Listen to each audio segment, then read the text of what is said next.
Book 6, Beyond Seduction. In a moment of recklessness, Gervase Tregarth, 6th Earl of Crowhurst, swears he'll marry the next eligible lady to cross his path. Cloistered at his ancestral castle in Cornwall with nary a suitable woman for miles, he never expects he'll have to fulfill his pledge, at least not until the London season begins.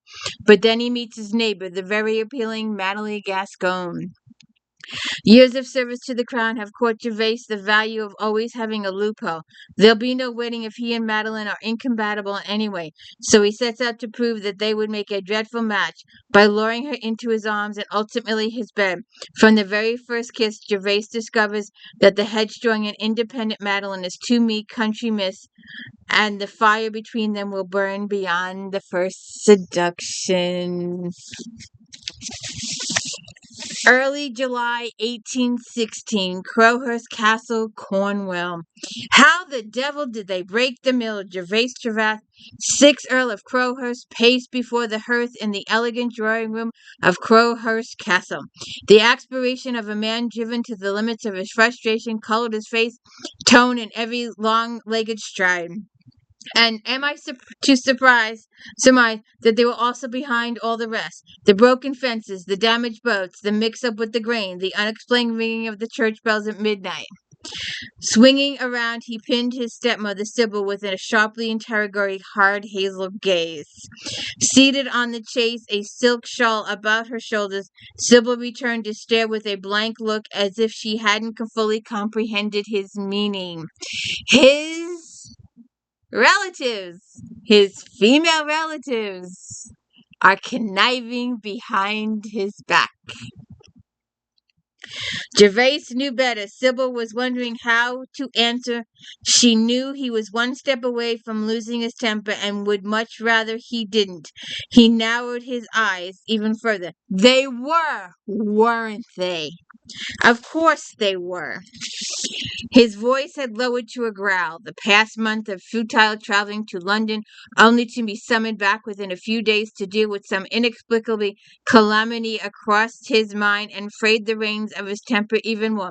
What in all creation are they thinking? He wasn't shouting, but the force behind his words was enough to overset a more robust female than Sybil. He drew in a breath and tamped down his welling fury. He and she were discussing were her daughters, his 3 half-sisters, currently featuring the bane of his life. Belinda, Annabel, and Jane took after their father, as did he, which was why Sybil, mild, sweet Sybil, fair-haired and genteel, was entirely unable to control them or comprehend them. All 3 were more intelligent, clever, and quick than she. They were also more vigorous, bold, and outgoing, altogether more confident. He, on the other hand, shared with the 3 the affinity of character. They had always been close as their adored older and only brother. He had grown accustomed to them being on his side, or at least operating on some form of Tregarth logic he could understand. Instead, over the past 6 months, they'd been apparently transformed from lovable, if mischievous hoydens of whom he was deeply fond, to secretive, demon-inspired harpies whose primary focus in his life was to drive him demented. His last question had thus been rhetorical. If he couldn't fathom what had possessed his dear sisters to stage what amounted to 6 months of guerrilla mayhem designed to overthrow his sanity, he didn't imagine Sybil would. Yet to his surprise, she looked down and picked at her shawl's fringe. Actually, I think it's because of what happened to the Hardesty girls. The Hardesty girls? The Hardesty of Helston Grange? Sybil nodded. Robert Hardesty, Lord Hardesty, now his father is dead, went to London last summer and came home with a wife. Gervase's recollection of Robert Hardesty was of a wet-behind-the-ears whelp, but that memory was more than 12 years old. Robert must be what, 25? 26, I believe. A trifle young for marriage, perhaps, yet if, as I suppose, he has his sisters to establish, a wife seems a sensible addition to his household. His sisters. futures rated as one of the many reasons he himself felt compelled to win. Gervase tried to recall the Hardesty sisters, but drew a blank. His sisters are about Belinda's age, aren't they? A year or two older, 18 and 17. Everyone thought Melissa and Catherine would be presented this past season, and with Robert marrying, well, we all imagined that the new Lady Hardesty, a young widow said to have a London beauty, would naturally take the girls under her wing. So what happened? Robert brought his lady home just before Christmas. In January, with the snow still blocking the roads, Robert dispatched Melissa and Catherine to visit their aunt in York. It seemed his new wife wanted time to settle into her new life without distraction of having to deal with the girls. However, it's now July and the girls are still in York. Meanwhile, Lady Hardesty spent the season in London, then returned to the Grange a week ago with a bevy of London friends in tow. I understand she told Robert that it would not be wise to have the girls return home while they have so many London gentlemen under the roof.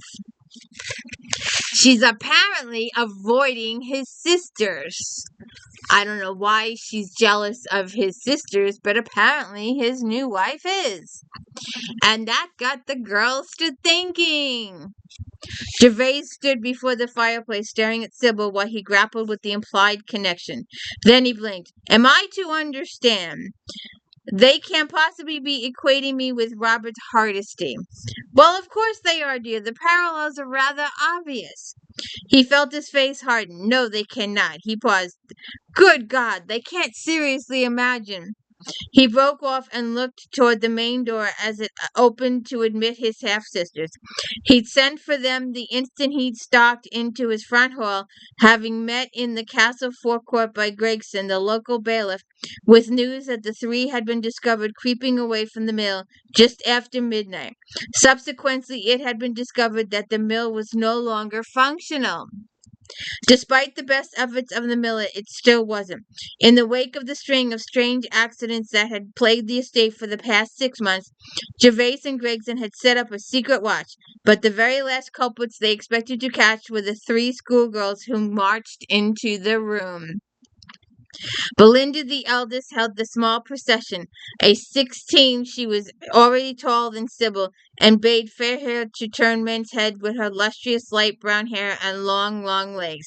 But if the expression on her heart-shaped face was any guide, any man would have his hands full with her. Defiant, determined oozed from every pore and flashed in her hazel eyes. She lifted her chin as she halted behind the chaise, facing Gervase, meeting his hard gaze with her own Tregarth stubbornness. Annabel, fairer in color and with almost blonde hair and blue eyes, ranged along Belinda. There was less than a year between them and barely an inch. While Belinda had started to wear her hair out, Annabel was contented to let her long, pale, ripple tresses ripple over her shoulders in a romantic veil. Gervase met Annabel's eyes and saw the same trenchant purpose infusing Belinda's repeat there. Increasingly wary, he shifted his gaze to the third and youngest of the 3. Lowering it to her sweet, delicate face, still very much of that a child, Jane was barely 10 and had always been devoted to him. Confined in neat plaits on either side of a small face, her hair was darkened brown, with the others more his coloring, but her eyes were Sybil's blue.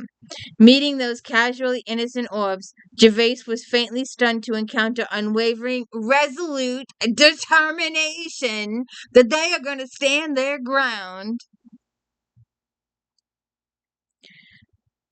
What on earth had changed them? Why had they lost faith in him? Where to start? He let the silence stretch, which Sybil fidgeted with her daughters were made of sterner stuff. They just waited for him to speak, their gazes locked on him.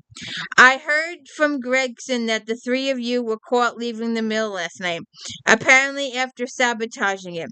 The mill is still out of action, and John Miller is in danger of losing what little hair he has left. I'll admit I'm having trouble believing that the 3 of you could be so unthinking as to deliberately cause Miller and all those who rely on the mill so much unnecessary trouble for no good reason. So I assume you have an excellent reason for what you've done. I hope you'll share it with me, and so I can explain your actions to the rest of the neighborhood. Belinda's chin tilted a fraction higher. We do have an excellent reason for the mill and all the rest. She briefly scanned his eyes, confirming that he had indeed guessed all the rest. However, you might not wish to make the reason public. We had to find ways to bring you back from London, and preferably keep you here, although we haven't managed the later. We thought we'd be able to make you stay by creating a mystery by ringing the bells, but you just took away the rope, so we had to think of something else. None of the other things we did kept you at home. You just came home and fixed them and then left again, back to London. It was apparently his fault. Why do you want me to stay home? Belinda shifted, her lips pressing together. He could see she was hunting not for just words, but for how to explain. We asked you to stay, each of us, every time, but you always just smiled and insisted that you had to go back to town. We suspected, well, everyone in the neighborhood knew that you were going there to find a wife. We didn't want you to do that, but we couldn't just say so, could we? You wouldn't have listened to us. That was obvious, so we had to find some other ways of stopping you. You don't want me to find a wife? They don't want him to find a wife in London. They want him to find a wife at home. We don't want you to find a wife in London. Belinda capped the statement with a definite nod, repeated by the other two, one after the other. Sybil has just told me about the situation with the Hardstys. He managed to keep his tone, even his diction not so clipped that it would cut. He was very fond of them, even if they temporarily turned his bedmates. You can't seriously imagine that I would marry a lady who I would subsequently allow you to send you away. Yes, they did. Yes, they could believe it. They had convinced themselves of just that fact. I'm older and wiser and far more experienced than Robert Hardesty. Just because he'd married unwisely is no reason whatsoever to imagine I would do the same. Gentlemen, Belinda stated, always think they know what they're doing when it comes to ladies, and they never do. They think they're in charge, but they're blind. Any lady worth the title knows that a gentleman once hooked can be led by the nose if the lady is so minded. So if an attractive London lady gets her hooks into you and decides, like Lady Hardesty, that having girls like us to puff on isn't a proposition she wants to take on, where will that leave us? Living in the north, riding with great Aunt Agatha, Annabel provided. So it was obvious we had to take action, Jane concluded. Her eyes narrowed on Gervase. Drastic action was definitely necessary, she says. Before he could even think of reply, Belinda went on. And there's no use citing your age as any indication your wisdom in such matters. You've spent the last 12 years out of society. It's not a case of your skills in this regard being rusty so much as you've never developed the relevant skills at all. So they think because he's been in the army or being a spy, working for the Deverell, that he's not good in society. This is not a battlefield on which you have any experience, Jane declared. In this theater, you are vulnerable. He held a hand up. Wait, just stop. Let's approach this logically. He glanced at Sybil, only to surmise from her attentive expression that however much she might deplore her daughter's actions, she didn't materially disagree with their assessment. No help there. He drew breath and stated, You're worried that, like Robert Hardesty, I'll fall victim to some fashionable London lady who will take dislike to you and convince me to send you to live with great Aunt Agatha. And they all went, yes, But you know I need a wife. You understand that I have to marry, not least to secure the title and the entailed estate. He was given the last male Tregarth. That's obvious, Belinda informed him. Aside from everything else, you're going to manage the social obligations adequately on your own. And Mama can help only so far. Once we wed, she'll live with us, so you should marry as soon as possible so your countess can learn the ropes. Besides which, Annabel put on, you having the right lady as your countess will make it much easier for us to make our come-outs properly. We are now titled ladies, and poor Mama is going to have a time of it if she has to manage our come-outs on her own. And of course, little Jane continued, her voice lighter than the other two. There's the fact that you need to sire an heir, or else when you die, the state will revert, Gervase supplied. Revert to that disgusting, fat, dissolute reprobate, the Prince Regent. And no one wants that. Gervase stared at her, then glanced at the other two. Clearly, he didn't need to explain the facts of his life, familial or social, to them. If you understand all that, then you see that in order to find the, as Annabel put it right lady to be my countess, I need to go to London. And they're like, no. No. Find her here. No, London ladies.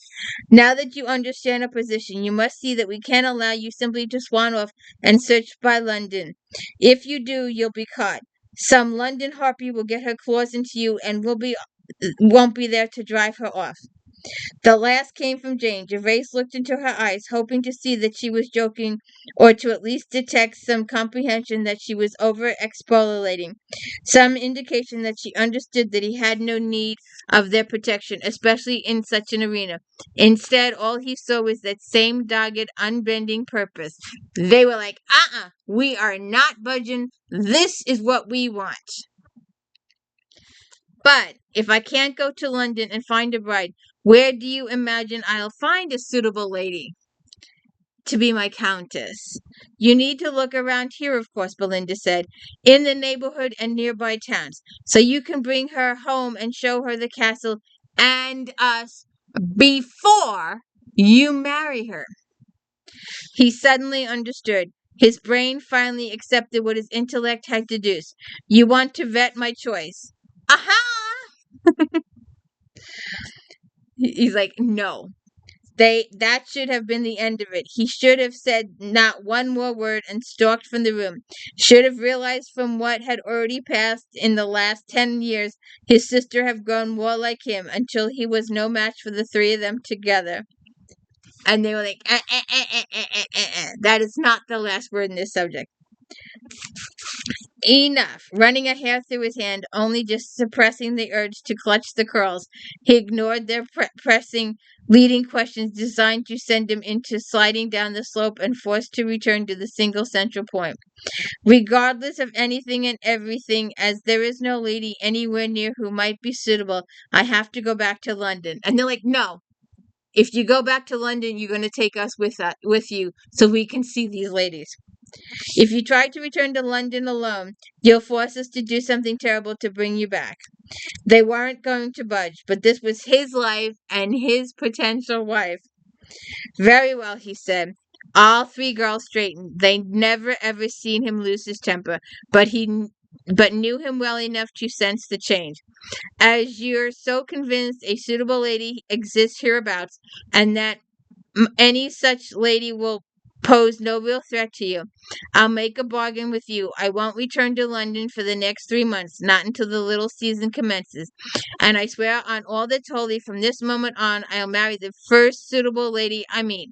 Suitable on the basis of age, birth, and station, temperament, compatibility, and beauty. In return, you will accept the lady without question, and you will not again indulge in any behavior designed to influence my decision or my life in any way whatsoever. That's the bargain. Do you accept it? They didn't answer immediately. All three studied him. Then Belinda asked, what if you don't meet a suitable lady over the next 3 months? Then when the little season starts and I return to London, I will have to look there. They didn't want to take the risk. The wariness in their eyes said so. If you're so sure that a suitable lady lies waiting in the neighborhood, then you should be prepared to let fate take her course and arrange for her to cross my path. You should be prepared to accept my bargain. The three looked at each other, wordlessly coming, then faced him once more. Belinda spoke. If you promise on your honor to seriously look for and then actively pursue any suitable lady, yes, we accept your bargain. Good. If you'll excuse me. Another rhetorical question with a last raking glance over his sisters. He turned and strode to the door. He had to get out. Somewhere he could stride so he could let out his coiled tension. The inevitable outcome of suppressing his fury free. By the time he reached the drawing room door, manifested temper had infected his movements. Jerking the door open, he swung into the corridor and nearly ran down Sitwell, his butler. A paragon of his calling, Sitwell stepped back quickly to avoid collision. Gervase inwardly sighed, closing the door. He arched a brow and queried, Miss Gascoigne has arrived and is asking to see you, my lord. The Honorable Miss Gascoigne. He was going to have to swallow his ire. Where is she? In the front hall, my lord. She intimated the matter won't take long, and she did not wish to disturb Lady Sybil. Thanks heaven for small mercies, Gervase nodded. I'll go to her. His bargain with his sister didn't worry him. He knew beyond the doubt that there simply wasn't any suitable lady anywhere in the vicinity. He'd look about the locality first before accepting the need to look in London. The notion that he'd choose to run the gauntlet of the London marriage mart was absurd. London was simply the only field of choice, which meant that finding a wife for him was postponed until the time returned to the capital in late September. Given he had no intention of putting himself through the excruciating ordeal of countless house parties, the summer hunting ground of the matchmaking mammas, that would have been the case regardless. So his bargain with his sisters could cost him nothing he hadn't already surrendered. Indeed, the entire subject of his wife, or more specifically the lack of same, had become a sore point, a mental bruise that throbbed every time he thought of it, let alone spoke of it. Turning the corner, he looked ahead and saw a tall figure waiting by the round table in the center of the castle's great front hall.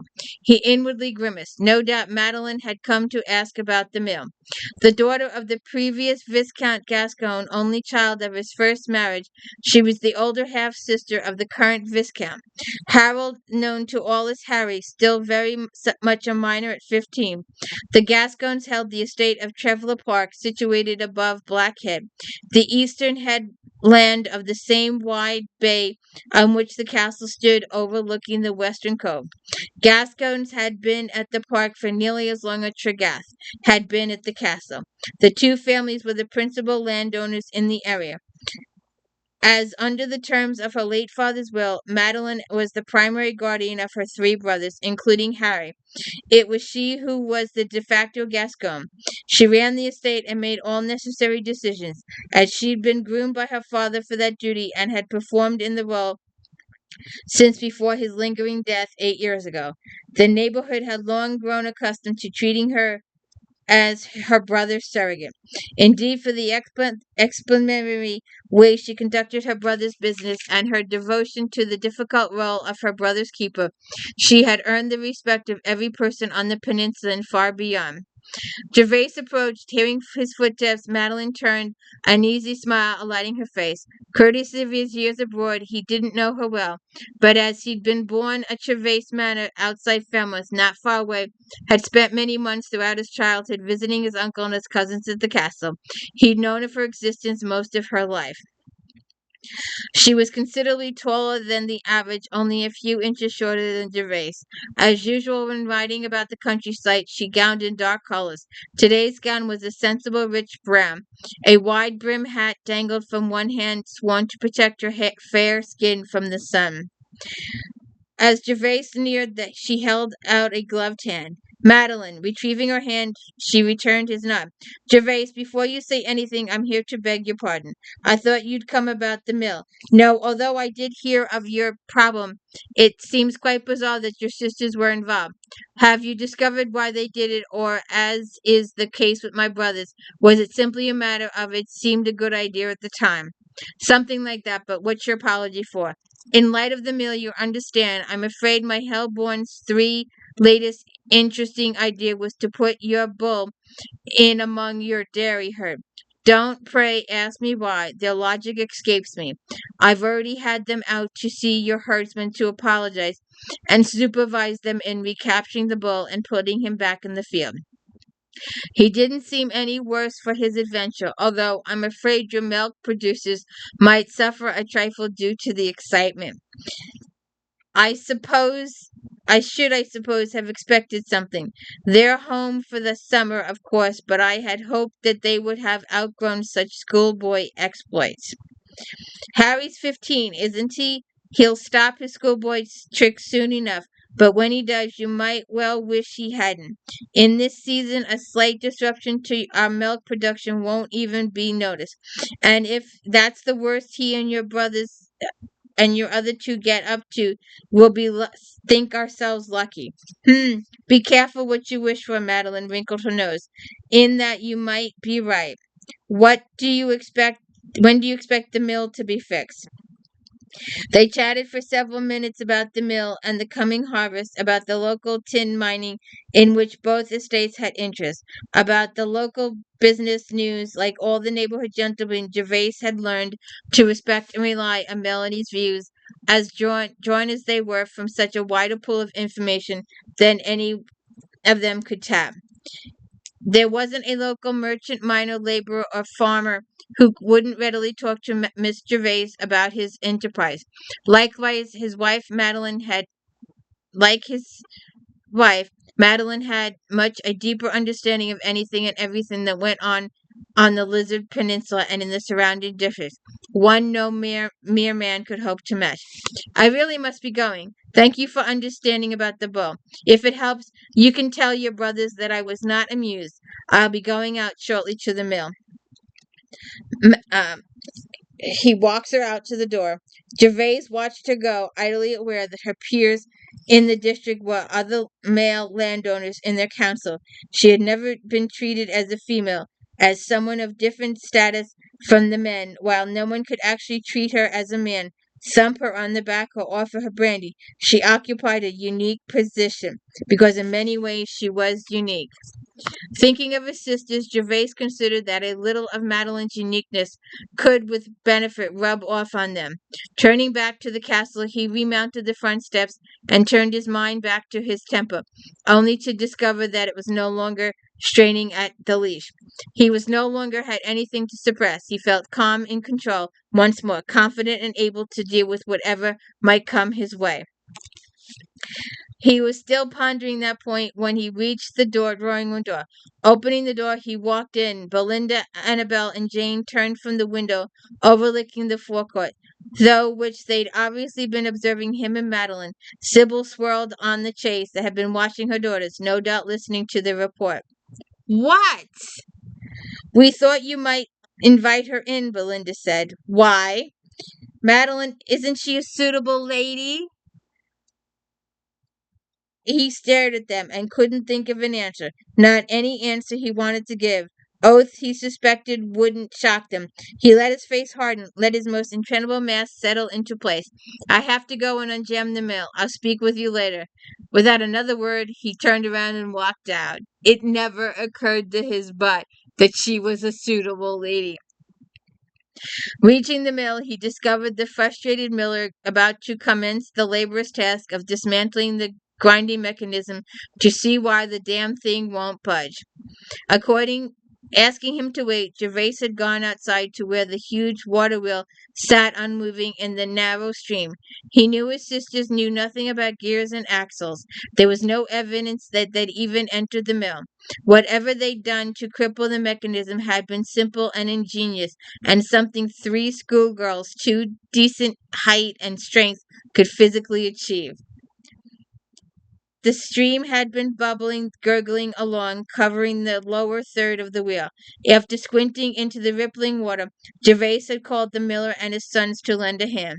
They'd managed to turn the wheel enough to expose the gaps where 3 paddle blades ought to have been, and the anchor, doubtless purloined from the castle boathouse, had held the wheel so that to keep it from jostling. With the 3 blades missing, the water rushed freely through the gap, providing no force to turn the big wheel. Miller had just stared at the gaps at the anchor and had sworn. They'd found the blades, which for ease of replacement simply slotted into the grooves into the wheel's inner sides. Tucked out of the sight among some bushes, a matter of minutes had the anchor removed and the blades replaced, and the mill was moving again. His sister's misdeed righted, he returned to the castle and closeted himself in the library until dinner. He contributed little to the dinner table conversation. The few exchanges had been of general nature, of local affairs and local people. No one had mentioned Madeline. When he resigned his commission late last year, he'd had a vague notion that now peace was established and he was free to become the Earl of Crowhurst in more than name. He was getting himself a wife ought to be the next step. When a group of close comrades, 6 others who, like him, had spent the last 10 years and more working behind enemy lines until the orders of the secretive individual only known as DEVERELL had proposed banding together and creating a private club to guard against the marauding mammoths of the town. He thought of an excellent idea. The Bastion Club had been proved useful in facilitating the search for suitable wives for most of the others. And I need to keep my place here. I give you the Bastion Club members.